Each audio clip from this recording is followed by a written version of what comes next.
Hello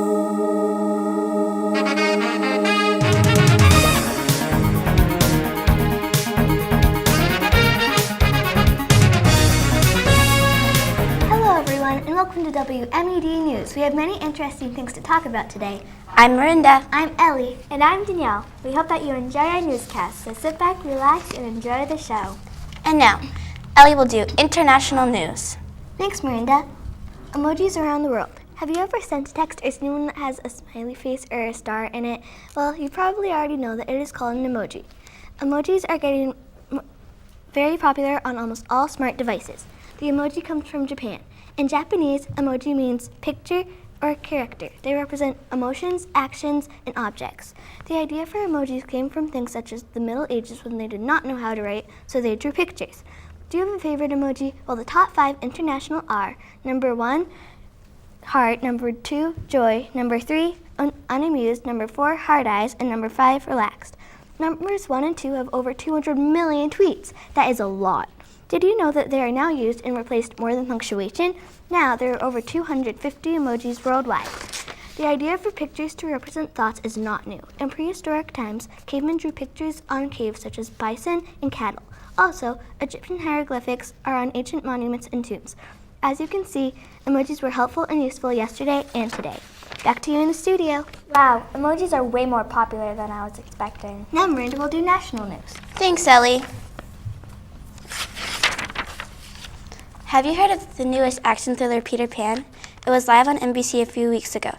I've checked reviews, and there have been a lot of different things said about it. Some people absolutely loved it. Others didn't like it as much. I checked what New York Times thought, and they really liked it. They said Allison Williams' voice sounded as smooth as double-churned caramel ice cream. By the way, Allison Williams played Peter Pan. New York Times also said Allison Williams pulled off the British accent nicely.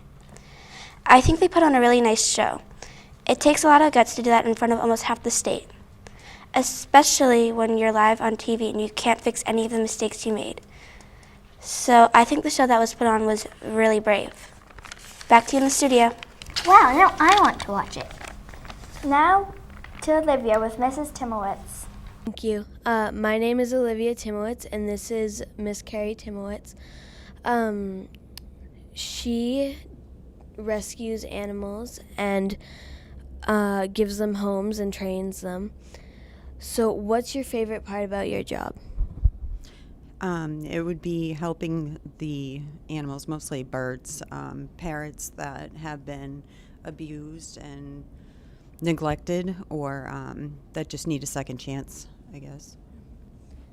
Do you do any other jobs other than rescuing animals? Yes, I'm an accountant, full-time accountant, but I am my second and my passion is with rescuing and taking care of animals that have been abused and beaten or neglected, and I train them and work with them and try and build trust so that they can have a future and have a home, that they can be properly cared for and give them a second chance. What animals do you mostly work with? Birds. I've done everything from a wild barn owl who broke a wing and needed to be kept in captivity for his life. So he needed to develop trust. He needed to be taught how to interact with people. And most recently, we actually had a cockatoo named Sonny who was beaten so badly that he was blind in one of his eyes and had lots of emotional issues, but we worked with him I worked with him for about a year before we found him another home, and where he still is, and he's happy and well cared for, and, he's very sweet and loving, and, sometimes they just need a little bit of extra time and extra patience to allow them to be, to be cared for properly and to be able to trust people again. How do you train them, the animals? It's not even more so much about training. It's more just patience and going slow with them and not overstepping your bounds. And you learn to read parrots and birds over time and learn how to approach them with a certain amount of respect and know when to back off and leave them alone too and give them their own space, and eventually they begin to trust you. And it takes a long time though and a lot of patience. So Who got you into caring for animals? I guess you could say I started when if there was a bird that fell out of a tree or something. As a child, I always had a passion for helping animals, and then I started researching more about the different organizations that you can become a member and support that are actively out there trying to protect animals and animal rights and humane treatment of animals. And I just have a passion for birds. I had a bird growing up, and his name was 7-Up, and my mother still has him. 40, he's got to be almost 40 now, 35, 40, and he is, he talks to everybody, and, he's hysterical. So I just like birds, and people don't realize how much of an emotional attachment they have to their owners and their caregivers, and it's almost like a child's mentality. They can get very depressed when they're not properly cared for, and people don't understand that when they go to a pet store and buy a bird, how long they actually of a commitment they are. I mean, some of these birds can live to 80, 90 years old, and it's a long life and it's a long commitment, and people kind of pass them around, and it affects the birds drastically. So What do you think the most hard animal you've had to train would be?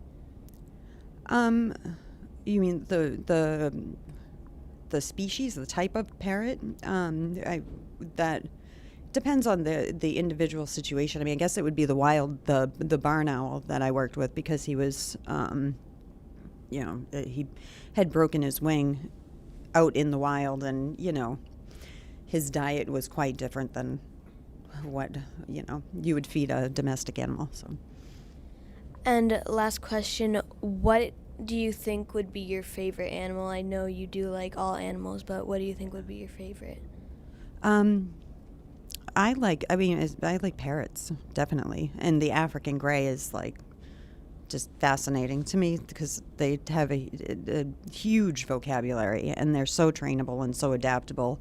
They can be quirky too, but they are probably the most interesting to me.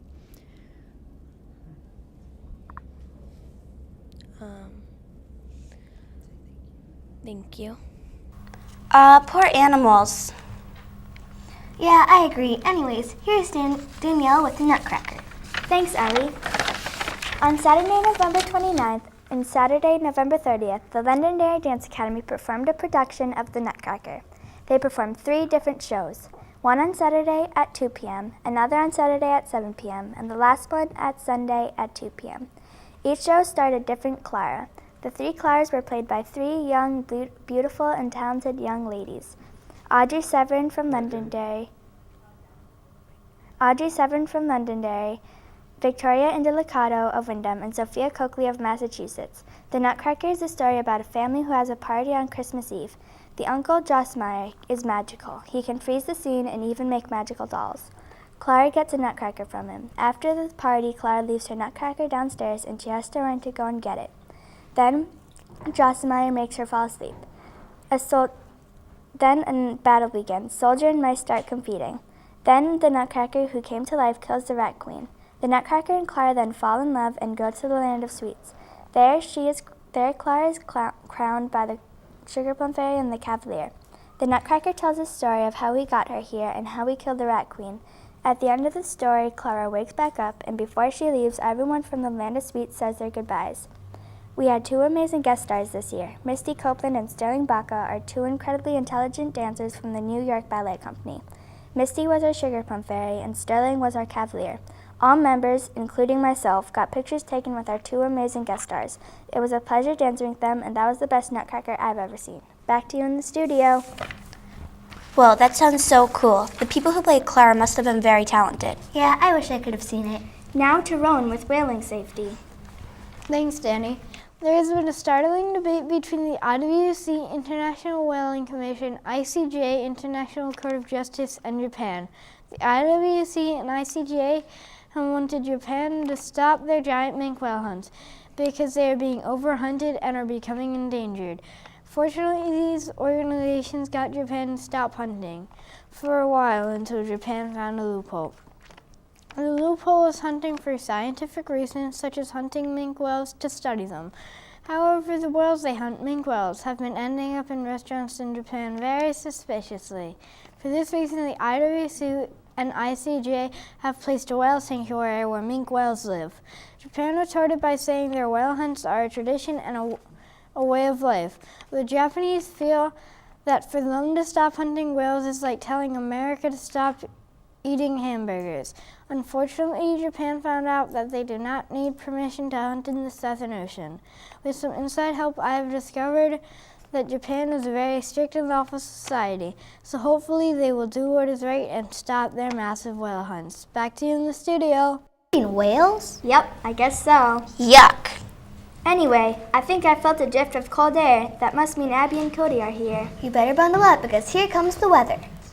Monday will be snowy with 10 inches of snow, low of 21 and high of 30.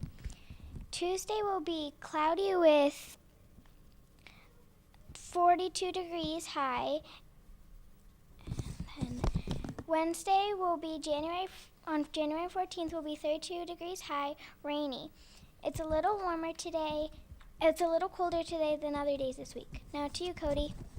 Thanks, Abby. Thursday will be 48 degrees with the high of 56 degrees, and it'll be very sunny. And the record high in 1950 is 57 degrees, and the low in 1957 is 29 degrees. And Friday will be 28 degrees with a high of 22 degrees, and it will be very snowy. Be careful of the slippery roads. A record high in 1953 is 55 degrees, and low in 1957 is 13 degrees. Back to you in the studio. Brr! Cold weather? I don't like it. Yeah, you can say that again. Now here comes Nathan with sports. Thanks, Miranda. Hi, I'm Nathan. Last year, former New York Yankees pitcher Mariano Rivera retired from the MLB. He had a 19-year career. Rivera states he misses his teammates in pitching. Rivera went from a boy on the beach in Panama playing pickup games with a plastic glove to a record holder for most games saved. He retired at age 43. He was the son of a fisherman, but now we know him as a closer who finishes games for his specialty. He's also in a book called The Closer. The book's about Rivera as a kid and his MLB career. Back to you in the studio. Wow, you sound like a really good baseball player. Now here comes Olivia with dogs. Do you know how many dogs are in the world? There are nearly 180 million. In our own United States, we have 72,638,000 dogs. Here are some countries and the amounts of dogs they have. Brazil is in second place, right after the USA, with 37,309,400 dogs. China comes in third with 27,672,000. Mexico follows not far behind in fourth place with 26,443,500. Even in fifth place, Russia has 15,894,000 dogs. While we're on the subject of dogs, have you ever heard of a designer dog? A designer dog is a dog of 2 breeds that make up a new one, such as the Labradoodle, the Shepadoodle, the Golden Doodle, the Dalmadoodle, the Pug, the Chug, the Chorky, and the Chewini. Oh, and that reminds me, our own Mr. Thompson has one. Thanks for listening. Bye. That is a lot of dogs. Well, here comes Nathan and Ron with books and Destination Imagination. Hi, I'm Nathan, I'm Rowan. and here is your entertainment for this segment. The book Harry Potter is incredible and exciting. The series includes 7 books total. I have asked a few people about it, and they said it's a page-turning excellent book. Now let me tell you about the author. She is an excellent writer for kids. She also went from rags to riches and once lived in a car. Now she is a multi-millionaire. I would read this book, and I would also recommend this book to all you magic lovers. Now on to Rowan. Thanks, Nathan. Have your kids been stuck at home rotting their brains out playing video games? Well, I have a solution that challenges and stretches your child's mind. Destination Imagination, or DI. You can be in DI from kindergarten all the way to college, and each meeting is about an hour. DI starts in the fall and ends around March. In DI, you have 2 challenges. There's an overall challenge of your team's choosing that you work up to throughout the school year. Then you have instant challenges in which you are given a challenge to complete in a certain phase of time. Each group is scored by a rubric and the judges. If you come in the top 3, you move on to nationals, regionals, and then states. There are 7 kids allowed in each teams, and the teams are grouped by grade. For each team, there is a say mentor, which guides them and helps them along their way. I would recommend this for kids because it is a very fun experience. Trust me, I know, I've done it before.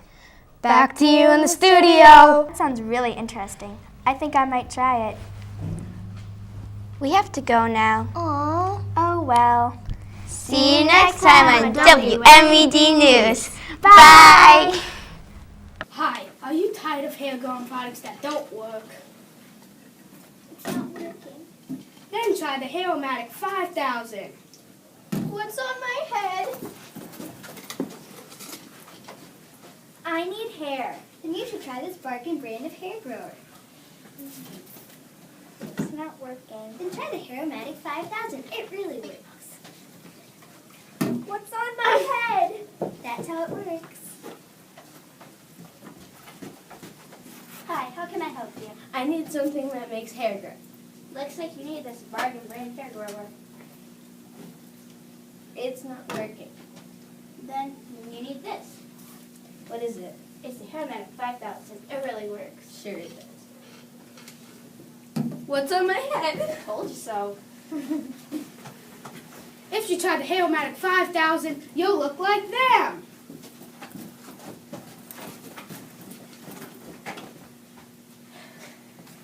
You got this. Woof, woof, woof, woof, woof, woof. Get this product. Works on pets.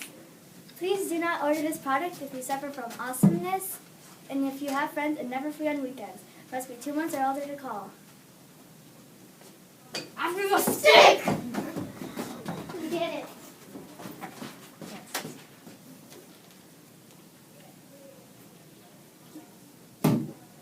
It's toxic.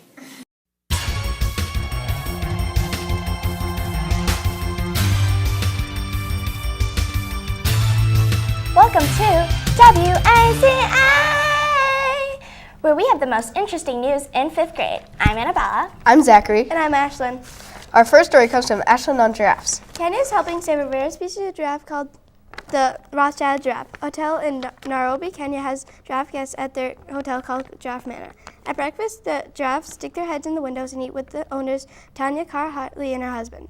Tanya says that she loves eating with these long-necked creatures every morning. Giraffe Manor has about 12 long-necked creatures living on the property at one time, plus the guests too. The hotel's first owner wanted to save these species of giraffe of becoming endangered, so they started the Fund for Endangered Wildlife, also known as the Giraffe Center. The fund helps breed giraffes and other wildlife, then release them back into the wild again. The fund started in 1947 on the hotel's property. In 1947, there were only 100 Rothschild giraffes in the world, but today there are over 700 Rothschilds in the world. Today, the cost to stay a night is $600, and it all goes to the fund to save these long-necked creatures. School children usually visit the hotel regularly. The center's aim is to teach these children how to protect Africa's wild animals. Back to you. Thanks, Ashlyn, for that interesting report on giraffes. Now here's Zachary and his report on the River of Lava. Thanks, Ashlyn. There has recently been a volcano eruption from Mount Kilauea on the Big Island of Hawaii. The lava river is moving to the small town of During late October 2014, the lava was going 45 to 60 feet per hour. During October 28, 2014, the lava reached the first part of land of Pahoa. Luckily, officials warned these people of Pahoa to be ready to evacuate their homes at any time. Scientists say that Kilauea has been erupting many times since 1983. On December 11, 2014, the lava flow was within 2 miles from a Pahoa marketplace. Some officials say the head edge of the lava river front has widened to 450 to 600 feet. I hope the lava flow stops soon. Thank you, Zachary. Now Brandon and his interview with Mr. Rowe. Why did you become a coach? I became a coach because I wanted to combine two things that I really love to do. I started as a teacher in Londonderry, and I also loved hockey and loved playing hockey, so I decided to become a coach to sort of combine the two and work with kids and teach them about hockey. What teams have you coached? I've coached a lot of different teams. I started out coaching the Londonderry JV team at the high school. And when I was finished with that, I started coaching my oldest son's team over in Hooksett, the New Hampshire Monarchs, and where I met you, Brandon. And then I now coach over at the Northern Cyclones in Hudson. How did you become a coach? The first time I wanted to become a coach was I had to apply for the job because it was a high school position. So I had to fill out an application and I had to have an interview to get the coaching job. And I met with the head coach of the varsity team and we hit it off and I got the coaching job that way. My other coaching jobs I got because people usually hear about that you've been a coach, and especially at the younger levels, they know that if you've been a coach, they want you to help out in their program. So that's how I became a coach. How many years have you been a coach? I've been a coach for about 12 years, and I've worked with so many different levels. I've been at the high school level. I've been at all the way through the mite level. How long has hockey been your favorite sport? Hockey has been my favorite sport for as long as I can remember. When I was about 3 years old, my father was one of those dads who built the backyard rink, and as soon as he built that, I fell in love with hockey right from the start. Have you ever played hockey yourself? I have played hockey. I grew up in Manchester, New Hampshire, and I played for the Manchester Flames as a kid. I went on to play at West High School, which is a high school in Manchester, and then after that I went on to play at UNH for the UNH club hockey team. Okay. Back to you. Now Emma with weather. Thanks, Ashlyn. Monday, it'll be sunny and clear. The high of the day is 44 degrees. The low of the day is 34 degrees. The record high is 58 and the record low is 22. Tuesday, started off partly cloudy, then becomes sunny. The high is 26 degrees. The low is -1 degrees. The record of 54 and -14 was in the year 2000. The average temperatures for this day is a high of 30 and a low of 6. Wednesday, it will be snowing and the high of the day is -10 degrees and the low of the day is -32 degrees. Sounds like a good day for some hot cocoa. Thursday will be the warmest day of the week. The high is 45 degrees. The low will be 20 degrees. Don't get used to the warmth. It'll drop a lot tomorrow. Friday will be very cold. The high of the day will be 0 degrees. The low will be -8 degrees. It's another day to bundle up. Back to you in the studio. Now here is Laura with volcano safety. Thanks, Zach. 50 to 60 eruptions occur each year. The most common eruptions are now happening in Indonesia, Japan, and Russia. And since August, there have been eruptions in Iceland, Hawaii, the Philippines, Indonesia, and Japan. Even though we hear more eruptions lately, scientists aren't worried. They say that we just have better news reports and technology to track the eruptions. Although scientists aren't worried about eruptions, we hope that an eruption like Mount St. Helens doesn't happen again. It killed 57 people. Mount Ontake killed nearly 50 people. Watch out for volcano eruptions and stay safe. Back to you. Thanks, Laura. Now here is Annabella with Governor Hassan's visit to Matthew Thornton. Thanks, Zachary. On December 2nd, 2014, Governor Maggie Hassan visited Matthew Thornton School. When she arrived, 4th graders Sarah Peckham and Trevor Hayden escorted her to the 4th grade classrooms. The reason Maggie Hassan decided to come were the 4th graders. Every year, each class gets to visit the State House in Concord, New Hampshire. The classes also get to meet the governor. The only problem was that only 2 classes of the whole 6 classes in 4th grade got to meet Governor Hassan. The other 4 classes, Mrs. Mumlow, Miss Ball, Mrs. Murphy, and Mrs. Baumfrost, wrote such compelling letters that it made Hassan feel like she had to come. The governor spent 10 minutes with each class that didn't get to see her and spent the remaining saying hello to the classes that already did. In each classroom, Hassan asked questions about their visit to the State House and what they learned there. She also talked more about the government and bills. She also talked about her job and why kids need school. Governor Hassan even used the smartboard for the first time in Mrs. Memlow's class. Before she left each class, she took a picture with each of them. It was a very exciting event. And now Braden and Mark with sports. Thanks, Annabella. Mark, do you think the NFL should bring in more penalties? Yeah, I do. One thing that the referee should call for a penalty is no celebrating too much. And that should be a penalty because it would make the teams fight a lot less. The next one should be that only 4 people are allowed to grab the ball when fumbled. And that should also be a penalty because it would cause a lot less pig piles. The last penalty should be no stiff arming on the head. And that should lastly be a penalty because people could get injured if you push their head. Back to you. Laura with Wonder Book Doc. Wonder is an amazing, funny, and sometimes tear-jerking story. It teaches you good lessons to learn from middle school and shows some ways how a child that's different can feel. This child's name is August. August has mandibulofacial dysostosis. This means that things on his face are misplaced. August goes through some hard times at his new school and sometimes with his family. August loses some things on his difficult adventure, but also gains some things, like friends and confidence. This is one of my favorite books, and I highly recommend it. Back to you. Now Annabella with news about LDA. Londonderry Dance Academy is a dance school in Londonderry, NH. The founder and director is Barbara Mullen. She was born in North Wales. She also attained Royal Dance Academy of Teaching certifications too. Mrs. Mullen has successfully trained children and pre-professionals for 40 years. LDA's mission is to help students achieve their personal goals and help them understand and appreciate all dance forms.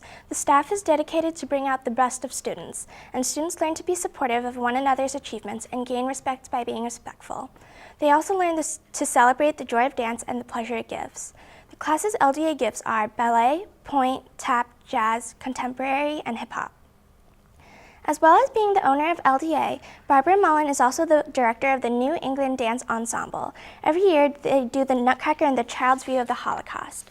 The Nutcracker connects professionals and local dancers, while the Holocaust is performed to raise awareness of past events and what it felt like to be a child in those events.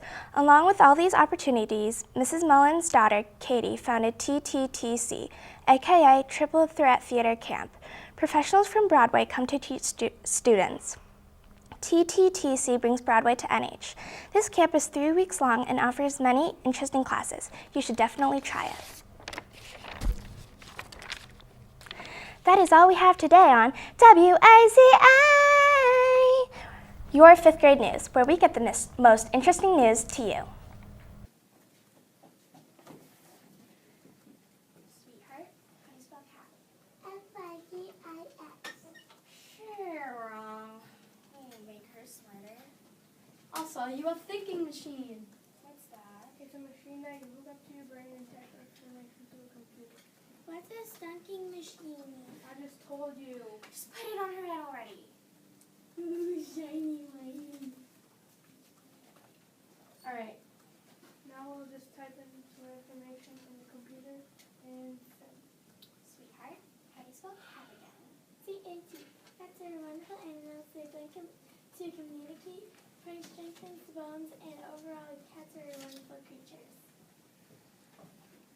Don't let your child struggle. Buy a thinking machine today. With a very low price of $1,000,000.99. Shipping and handling separate. Call now, 000-THINKER. Once again, that's 000-THINKER. You want the next 10 calls and get 30% off your purchase. Call now!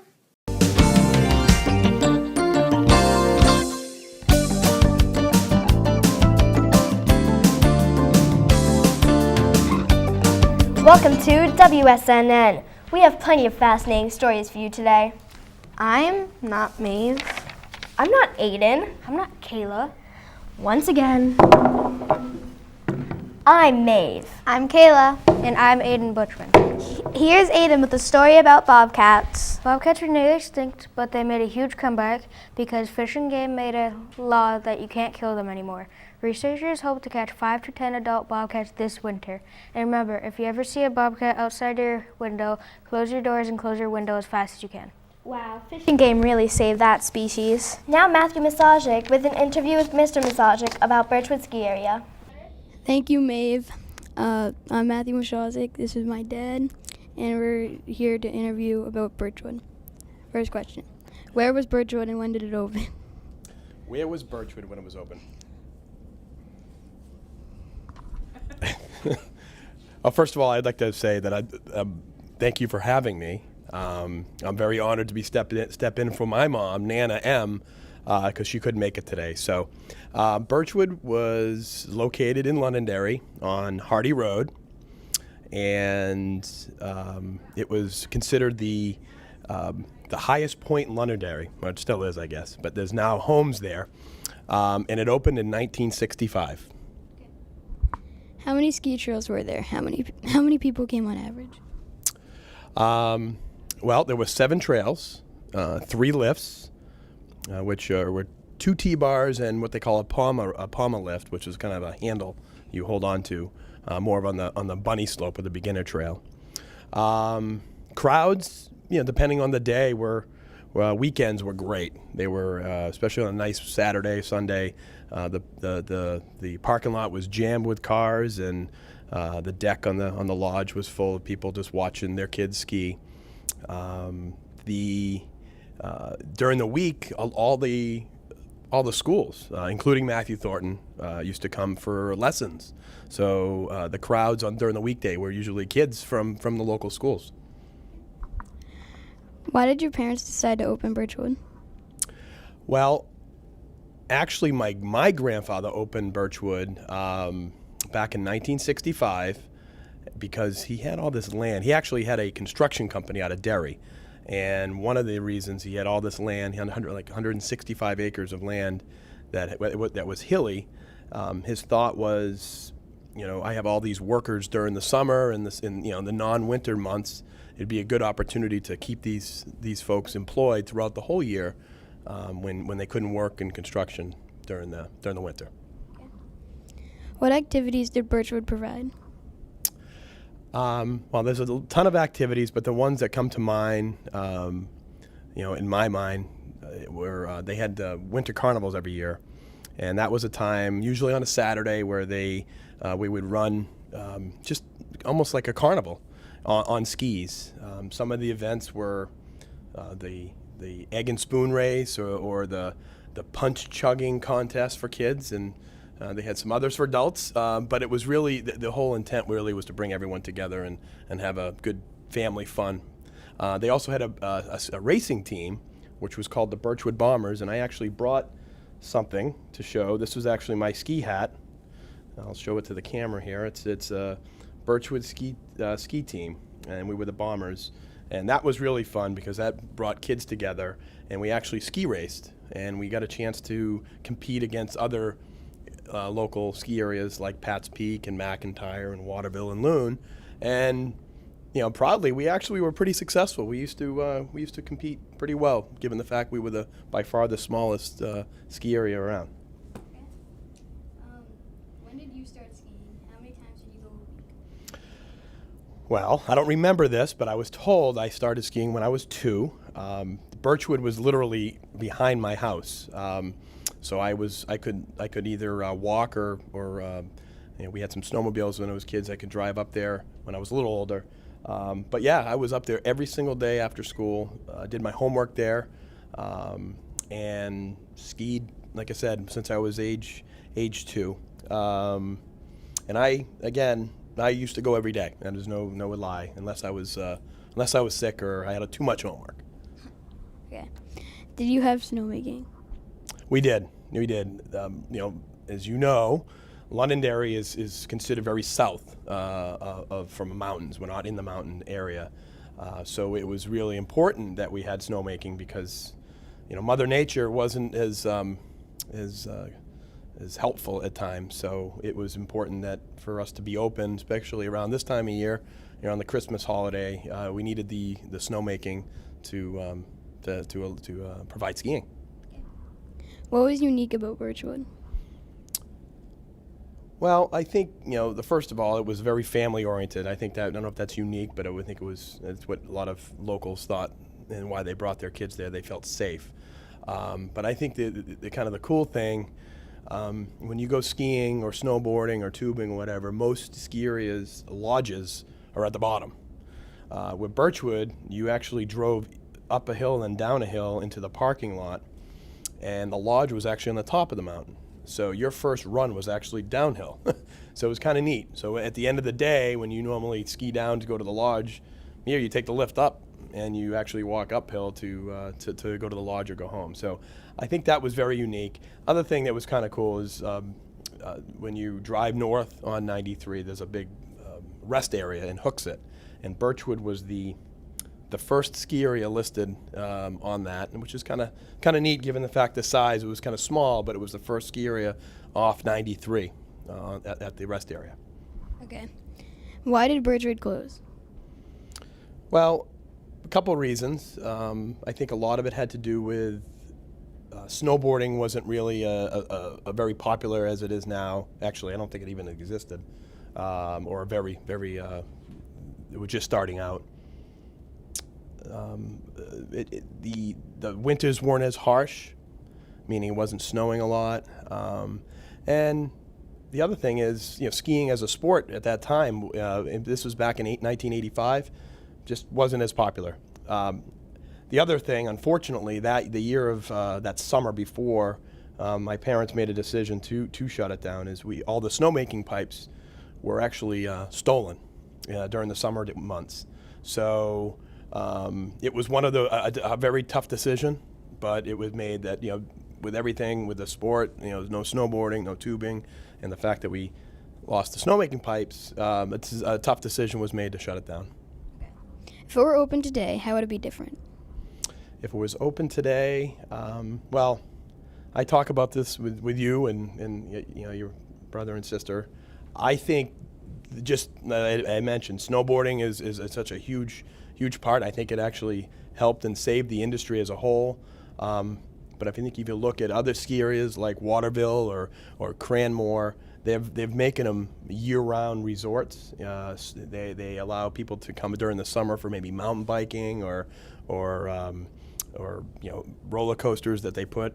I would think we would have done the same thing to make it more of a year-round resort. Allow people to come there and do some tubing. We had night skiing already, so the ability to have tube parties there after school.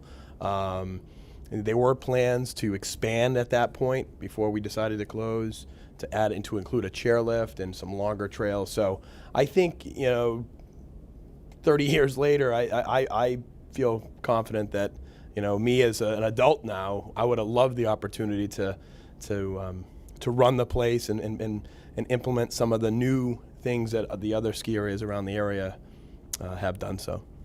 Okay. Thank you, and back to you, Anchor Desk. That's some cool Londonderry history. Now Maeve Ryan with her story about curfews in Baltimore. In Baltimore, Mayor Stephanie Rawlings Blake has enforced a curfew on children. Children 13 and younger must be in houses by 9 p.m. Ages 14 through 16 can be out until 10 on school nights and 11 on weekends and in the summer. This is all unless they're with an adult. If children are out past curfew, families can be asked to see a counselor or pay a $500 fine. Some people think the curfew will keep children safe. Others disagree. What do you think? I think that's a good idea with curfews. I think kids should be able to stay up. Now Paige Wagner with her book talk about Among the Hidden. Thanks, Maeve. Hello. Today I'll talk to you about a book called Among the Hidden. If you're wondering, it's a 7-book series, so get ready to read. Among the Hidden is about a third child named Luke. In their country, third child are illegal because there's not enough food to support them. Luke has to hide every day of his life and cannot be seen by anyone except his family. One morning, Luke sees a mysterious face in the window next door, but everyone who lives there had already left the house. Maybe the person next door is a third child like him. But if Luke goes over and finds out that he's not, Luke could be in deep trouble. To tell you the truth, this is my favorite book, and it is really good. If you want to find out what happens to Luke, read Among the Hidden and all the books that continue it. Back to you in the studio. Wow, now I want to read Among the Hidden. Here's Kayla Haken with Indonesian cave art. In Indonesia are some very old cave art of human hands and animals. Everyone thought that they were in Europe, but they were incorrect because they are in 7 Indonesian caves on an island of Sulawesi. One of the handprints is about 39,000 years old, making it the oldest hand painting ever discovered. An animal known as the pig deer is also the oldest painting of its kind. A study of mineral deposits tell that the art in the Sulawesi caves are really old, if not older than the cave paintings in France and Spain. It turns out rock art in Indonesia is about 40,000 years old and can be found in limestone caves. I didn't know cave art could be that old. Well, it has to be old if it was prehistoric and pre-paintbrush. Anyways, is it cold in here? Let's see what Thalia Totten has for the weather forecast. Thank you, Kayla. Today, Monday, January the 12th, we're enjoying a warm January day with a high of 51 degrees and a low of 39 degrees. Break out those spring coats because it's going to be cloudy with a 70% chance of rain. We are close to our record high set in 1983 of 58 degrees, and the record low was 22 degrees set in 1988. Averages today is going to be 29 degrees high and 6 degrees low. Tomorrow, Tuesday, January the 13th, is going to have a high of 48 degrees and a low of 29 degrees. It's going to be cloudy with a 70% chance of rain. Don't worry, tomorrow will be snow. Or like back in 1974, when it was a record low of 14 degrees below zero.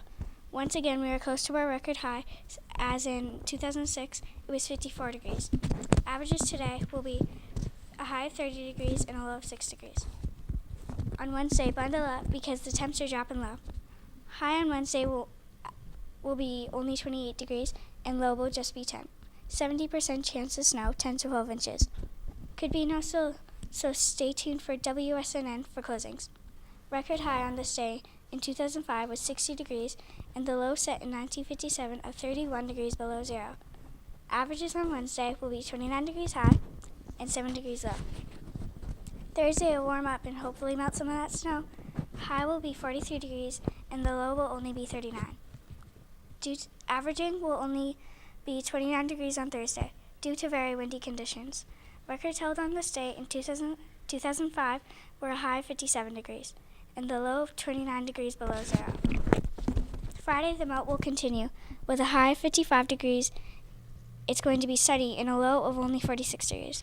We will match the record high set in 1953 of 55 degrees, and the record low was 13 degrees. Average today is going to be 29 degrees high and 6 degrees below zero for low. Enjoy the warm-up. Back to you in the studio. Well, at least for the next few days, it won't be that cold. Hey, anyone want to know what the daring climb is with Maeve Ryan? I don't know. It sounds a little dangerous, but I guess Maeve could try to impress me. On December 27th, Tommy Cadwell and Kevin Jorgensen from Colorado made the most daring climb ever attempted. They began an unassisted climb up Yosemite Park's Dawn Wall. There have been successful assisted climbs, but no one has ever tried the climb with no equipment. Most people think this won't be attempted for decades, probably because they have to sleep on tents suspended from the walls. The cliff is almost completely flat granite and is 900 meters tall. The climbers climb on small cracks and edges. They climb so much that they have to sand off damaged skin. Photographer Tom Evans and filmmaker Brett Lowell are on the ground capturing every gorgeous second of the trip and its beautiful scenery. The men finished their climb on January 15th and are now extreme record breakers. The daring climb actually sounds amazing. Wait, this just in that all schools in Londonderry, New Hampshire will be canceled on Wednesday the 14th. Now over to Sam Street in the sports room. Thank you, Mick. The NBA Basketball National Association has 29 teams. They seem like they're all in the U.S., but yet one team is in Canada.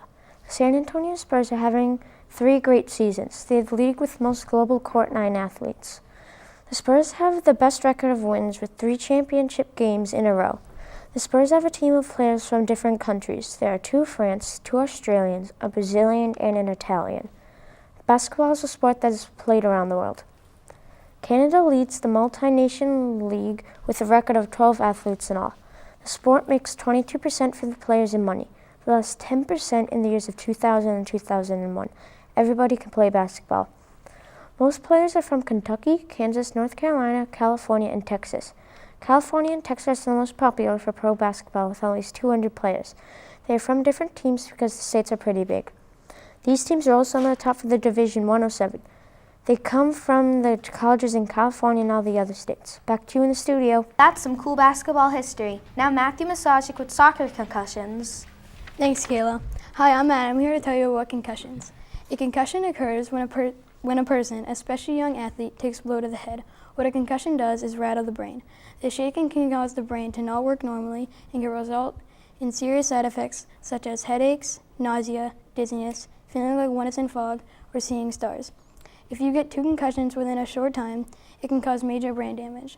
Some people underestimate the effect of a concussion, which leads me to my next question. Should soccer be headless? Some of the best goals in history are from headshots, but is that worth getting a concussion? Soccer is a worldwide sport, so taking away headers may lead to a huge debate. Also, it's not only soccer. People are trying to make football safer by having more penalties and fines on illegal tackles. If you hit your head hard and have the symptoms I stated before, go to a doctor immediately.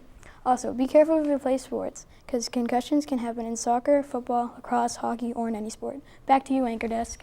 Ouch, that sounds painful. That concludes our news. Thank you to Paige Wagner, Thalia Totten, Matthew Masajic, Sam Street, Aiden Butchman, Kayla Hicken, and Maeve Ryan. Have a nice day from all of us at WSNN. Ladies and gentlemen, boys and girls, do you want a blanket turn you invisible? Yeah. Well, today's your lucky day. How come? Step behind and you'll see. Okay. When Sam comes out, you'll be invisible! Dun, dun, dun, dun, dun. For $3,922, get your own invisible blanket today. Oh, I feel dizzy. Buy 30 and get 3% off. That's 1, 2, 3, 4, 5, 6 blankets. No refunds and side effects included.